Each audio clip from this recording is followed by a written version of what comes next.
अनुज अपने दोस्त के घर से सीधा अपनी माँ से बात करने के लिए जाता है।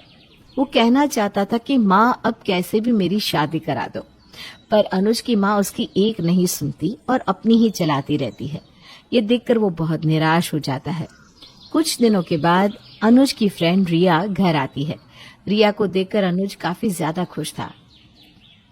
तुम यहाँ पर, वो भी इतने दिनों बाद, कैसे?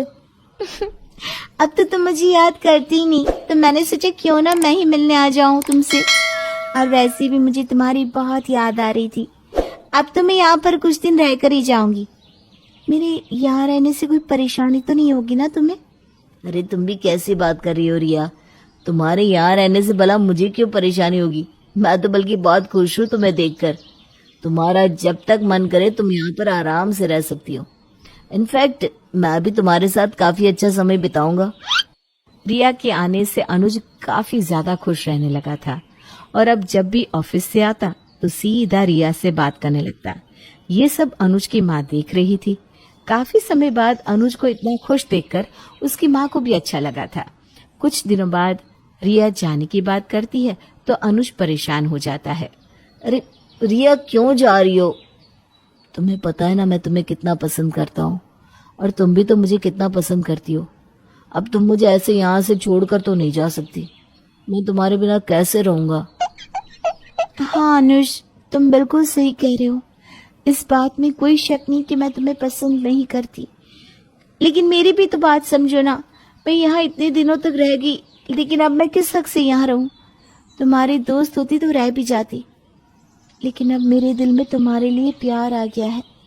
अब मैं यहाँ और नहीं रह सकती। तुम्हें पता है अगर तुम चली गई तो मैं फिर से पहले की तरह उदास हो जाऊंगा। फिर भी तुम मुझे छोड़कर जा रही हो, ये तो बहुत ही गलत होगा ना मेरे साथ। मैं भी नहीं जाना चाहती, लेकिन तुम मेरी बात तो समझो। मैं नहीं रुक सकती, और अब तुम मुझे रोकने की कोशिश भी मत करना। बाय। इतना कहकर रिया चली जाती है। रिया के जाने के बाद अब अनुज बहुत ज्यादा उदास रहने लगा था।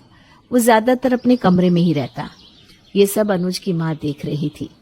अपने बेटे के चेहरे पर काफी दिनों तक मुस्कान ना देखने के कारण सरिता को भी काफी बुरा लगता है। कुछ दिनों बाद अनुज जब अपने कमरे में होता है तो सरिता रिया को अपने साथ लेकर आती है। रिया को देखकर अनुज खुश हो जाता है। रिया, तुम यहाँ कैसे? तुम तो चली गई थी ना, और तुमने कहा था कि अब तुम वापस कभी नहीं आओगी। हाँ, मैं तो नहीं आने वाली थी, लेकिन मुझे माँ जी यहाँ लेकर आई हैं।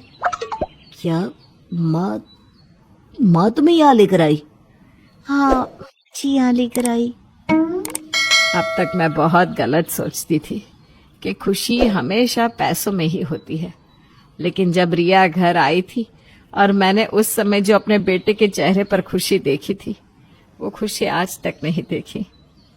इसका मतलब आपको मेरी और रिया की शादी से कोई परेशानी नहीं माँ? मैं अपनी परेशानी के चक्कर में अपने बेटे की खुशी को थोड़ी ना भूल सकती हूँ।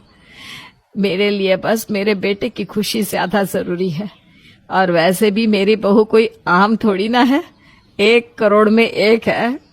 मेरे बेटे के चेहरे पर मुस्कान जो ले आई है।